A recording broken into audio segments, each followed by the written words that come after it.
pandemic has really helped validate to me my goal for what I want to do with my clients in providing that high-level, unique concierge banking service.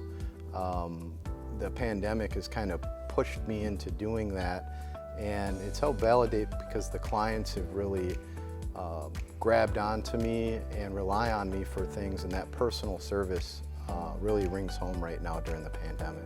Where I felt I have learned the most is personally, and that just comes from the past 10 years of my life, 10 plus years of my life, focused on professional goals.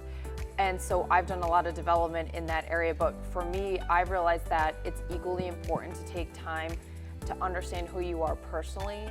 And this past year has really allowed me to focus and think and reflect and do readings and have conversations around more of who I am personally, to understand and help round myself out holistically as a living human on this earth. Definitely the importance of being humble and vulnerable.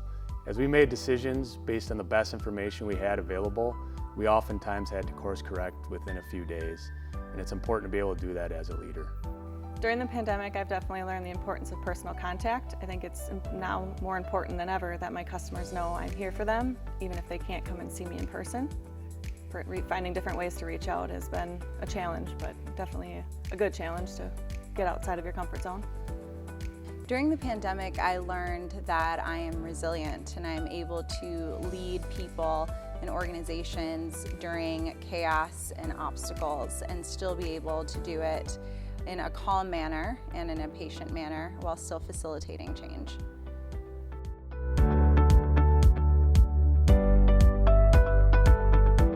I actually like the era that we live in right now.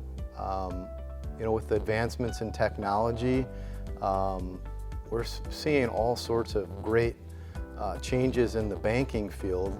We're kind of at this tipping point because the personal service and standard that the clients and our executives want, they still want that high level of service, but they also want those technology pieces that help make their banking even more convenient, such as a banking mobile app, being able to make a deposit using the mobile app. So the era we're in right now, I feel, is kind of neat because we've got a lot of growth and change. I have a tie for two eras. The first one would be the 60s, because I love the music, and the music was like so different from the Beatles and the Rolling Stones to Motown, and even how Motown evolved.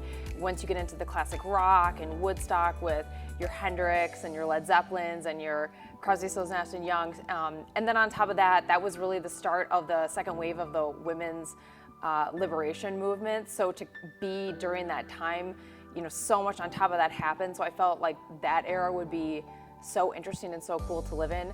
The second one would be the 20s, just because, again, women got the right to vote a year prior, and that whole idea of prohibition and women flappers, and I think there's an element of like that nostalgia and timelessness in the 20s, along with what was happening in America from an industrial standpoint, that I feel like could also be equally as fun. The roaring 20s and the 30s, I was fortunate enough to have all my grandparents an important aspect of my life. They grew up during that time, and their appreciation for every person, every day, and everything really drove home to me, and I feel as though if I grew up during that time, I would have that same appreciation. I would definitely choose to live in the 90s. I loved growing up in the 90s. They have the best shows, and life was just so simple, but yet you still had access to the common technologies that we have today. If I could live in any era, it would be prior to the scramble for Africa. So I could live in Eritrea, where my family is from, pre-colonization and pre-Italian and British impact.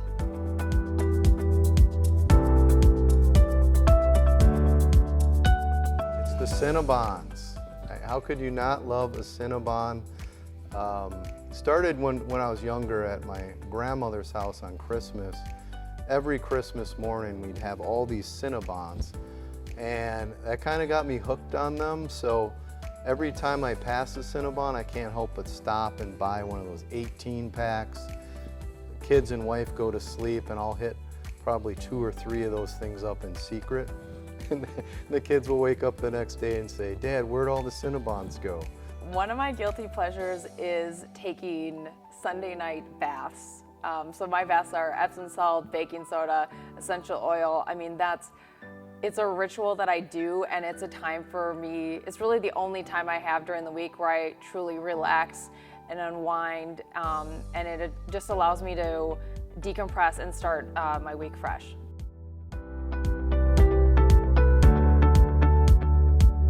So my hidden talent is I actually pick up things with my toes. I use my toes as fingers, strictly because I'm lazy sometimes and don't want to bend over to pick stuff up, but it kind of comes in handy when I can use my toes to do it instead of bending over. My lesser known talent is that I sing. I have been singing since middle school, and I am currently a member of the All Saints Catholic Church Gospel Choir in Milwaukee. Lord,